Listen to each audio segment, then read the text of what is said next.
Tapping కేసులో నేడు SIT ఎదుటకు కేంద్ర హోంశాఖ సహాయ మంత్రి బండి సంజయ్ హాజరు కానున్నారు. ఈ కేసుకు సంబంధించి ఆయన పూర్తి అధ్యయనం చేస్తూ ఆధారాలు సైతం సేకరిస్తున్నారు. ఈ నేపథ్యంలో గురువారం కేంద్ర హోంశాఖ అధికారులతో హైదరాబాద్లో భేటీ అయ్యారు. ఉమ్మడి ఏపీ, తెలంగాణకు చెందిన మాజీ పోలీసు ఉన్నతాధికారులు, ఎస్ఐబి, సిట్, కౌంటర్ ఇంటెలిజెన్స్ విభాగాల్లో పనిచేసిన అధికారులు సైతం పాల్గొన్నారు. ప్రధానంగా బండి సంజయ్ ఫోన్ ట్యాపింగ్ విషయంపై చర్చించినట్లు తెలిసింది. కేసీఆర్ ప్రభుత్వ హయాంలో బండి సంజయ్ ఫోన్లనే అత్యధికంగా ట్యాప్ చేసినట్లు నిర్ధారించిన నిఘా వర్గాలు వాటికి సంబంధించిన ఆధారాలను సేకరించి ఆయన ముందు ఉంచాయి. ఫోన్ ట్యాపింగ్ లో సిట్ ఎదుట హాజరవుతున్న తొలి కేంద్ర హోంశాఖ సహాయక మంత్రి బండి సంజయ్ కావడం గమనార్హం. మరోవైపు ఈ ఇష్యూను బీజేపీ జాతీయ స్థాయి అంశంగా పరిగణిస్తోంది. గతంలో ఎమ్మెల్యేల కొనుగోలు వ్యవహారంలో బీజేపీ జాతీయ నేత బిఎల్ సంతోష్ ఫోన్లు సైతం ట్యాప్ చేశారని అనుమానిస్తున్నారు. ఈ కేసును సిబిఐ ద్వారా విచారణ జరిపించాలని బీజేపీ డిమాండ్ చేస్తోంది. ఈ అంశంపై దిల్కుషా గెస్ట్ హౌస్ వద్ద నిరసన చేపట్టేందుకు కాషాయ పార్టీ కార్యకర్తలు సిద్ధమయ్యారు.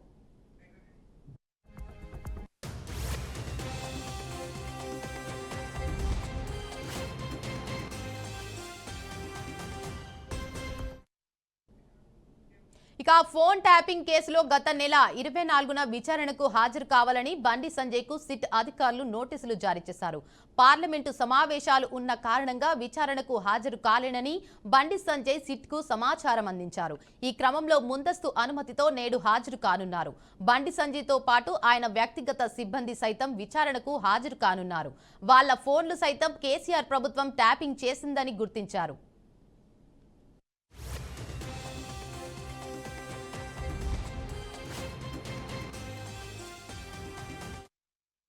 ఇక దీనిపై మరింత సమాచారాన్ని మా ప్రతినిధి శ్రీనివాస్ అందిస్తారు. చెప్పండి శ్రీనివాస్. Good morning Devika.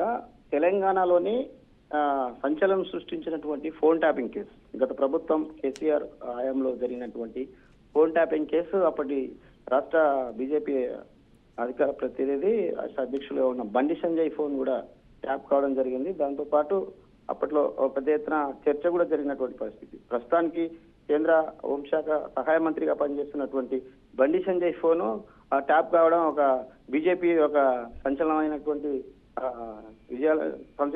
విషయాల మీద చర్చ జరుగుతుంది. జాతీయ స్థాయిలో కూడా ఒక పెద్ద ఎత్తున చర్చ జరుగుతున్నటువంటి పరిస్థితి. ఇక బీజేపీ పార్టీకి చూసుకున్నట్లయితే ఒక బండి సంజయ్ ఫోన్ ట్యాప్ కావడం అనేది ఒక ఛాలెంజ్ గా తీసుకొని దీని మీద ఎవరైతే సిట్ అధికారులు ఉంటారో వారికే కాకుండా సిబిఐ చేత విచారణ చేయించి ఎవరైతే ఉంటారో వారిని కఠినంగా శిక్షించాలని మాత్రం బీజేపీ పార్టీ తెలంగాణ రాష్ట్ర సమితికి తెలంగాణకు సంబంధించినటువంటి బీజేపీ పార్టీ మాత్రం ఒక అంటే నిరసన తెలియడానికి అవుతున్నారు. దీంతో పాటు సిట్ అధికారులు బండి సంజయ్ తో పాటు బండి సంజయ్ అనుసంధానంగా ఉన్న వ్యక్తులను కూడా విచారించనున్నారు. ఇదే విషయానికి సంబంధించి నేడు సిట్ ముందు హాజరు కానున్నారు. ఇప్పటికే పూర్తి స్థాయిలోని గతంలోని ఒకసారి రావాల్సినటువంటి బండి సంజయ్ తన సంబంధించిన కార్యకలాపాలు సంబంధించినటువంటి బిజీ ఉండటంతో రాలేకపోయారు. కానీ నేడు సిట్ అధికారులకు ముందస్తుగానే సమాచారం ఇచ్చినటువంటి కేంద్ర హోంశాఖ సహాయ మంత్రి బండి సంజయ్ కూడా ఈ రోజు హాజరై పూర్తి స్థాయిలో విచారణకైతే సహకరిస్తారని కూడా చెప్పినటువంటి పరిస్థితి. దేవిక. అయితే శ్రీనివాస్, జాతీయ నేత బీజేపీ పార్టీ అధ్యక్షుడి కూడా ఫోన్ ట్యాప్ చేశారనేసి అనుమానిస్తున్నారు. దానికి గల ఆధారాలు ఏమైనా ఉన్నాయంటారా?